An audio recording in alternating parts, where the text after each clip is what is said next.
नमस्कार। इस वक्त की सबसे बड़ी खबर आ चुकी। जी हां दोस्तों, पुरानी पेंशन बहाली पर अभी भी यही सबसे बड़ी खबर। पुरानी पेंशन बहाली को लेकर एक नया अपडेट सामने आया है।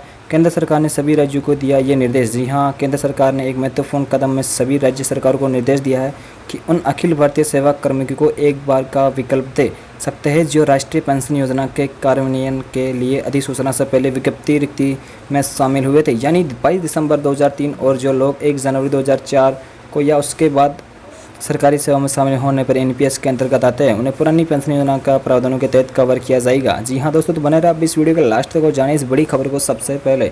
इससे पहले अगर आपने अभी तक इस वीडियो को लाइक नहीं किया तो लाइक कर दीजिए, क्योंकि आपके एक लाइक से हमें मोटिवेट मिलता है। और चैनल को भी फ्री में सब्सक्राइब नहीं किया तो सब्सक्राइब कर लीजिए, ताकि आगे भी आपको केंद्रीय कर्मचारी, राज्य कर्मचारी और पेंशनर से जुड़ी लेटेस्ट से लेटेस्ट बड़ी खबर सबसे पहले आपको देखने को मिलती रही। तो चलिए आगे बढ़ते इस बड़ी खबर की ओर।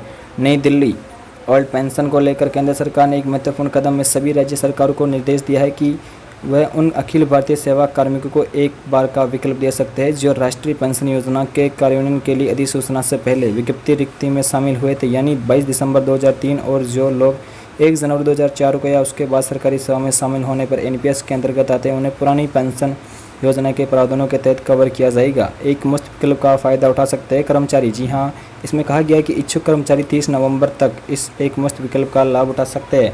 पात्र कर्मचारी को 31 जनवरी 2024 तक पुरानी पेंशन योजना का लाभ उठाने के आदेश जारी कर दिए गए और इसके बाद उनके एनपीएस खाते 31 मार्च 2024 तक बंद कर दिए जाएंगे।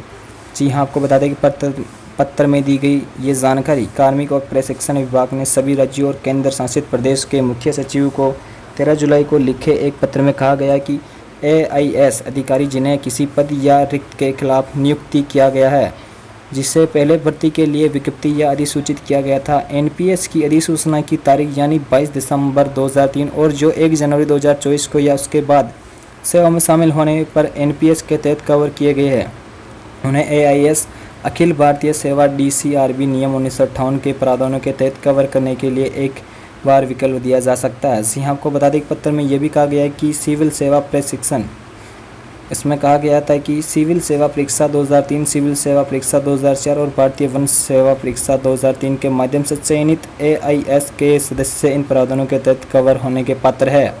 जी आपको बता दें कि ये सदस्य एक मुफ्त विकल्प के लिए होंगे पात्र। पत्र में यह भी कहा गया है कि सेवा सदस्य जो अखिल भारतीय सेवा में शामिल होने से पहले केंद्र सरकार की सेवा में चुने गए थे, जो सीसीएस पेंशन नियम 1972 अब 2021 या किसी अन्य समान नियम के तहत कवर किया गया था, बीबीडी और पीएड पीडब्ल्यू ओएमआर 3 मार्च 2003 और एआईएस डीसीआरबी नियम 1958 के तहत पुरानी पेंशन योजना के प्रावधानों के तहत कवर किए जाने के लिए एक मुफ्त विकल्प देने जाने के पात्र है। जी हाँ, आपको बता दें कि राज्य सरकार के समक्ष रखा जाएगा विकल्प।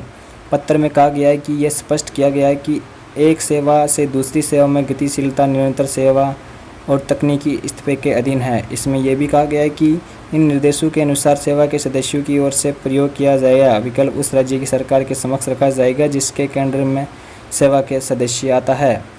जी हाँ, आपको बता दें कि इसमें यह भी कहा गया है कि यदि सेवा का सदस्य इन निर्देशों के अनुसार एआईएस डीसीआरबी नियम 1958 के तहत कवरेज की शर्तों को पूरा करता है तो इस संबंध में आवश्यक आदेश 31 जनवरी 2024 तक जारी हो जाएगा। परिणाम स्वरूप सेवा के ऐसे सदस्य का एनपीएस खाता 31 मार्च 2024 से बंद कर दिया जाएगा। सेवा के सदस्य जो एआईएस डीसीआरबी नियम 1958 के तहत पुरानी पेंशन योजना का विकल्प चुनते हैं, उन्हें जनरल प्रोविडेंट फंड जीपीएफ की सदस्यता लेने की ज़रूरत होगी। जी हाँ दोस्तों, तो ये थी आज की बड़ी और लेटेस्ट खबर जो हमने अब तक पहुंचाई। आई होप की न्यूज़ आपको पसंद आई। पसंद आई कि दोस्तों वीडियो पे एक लाइक ज़रूर के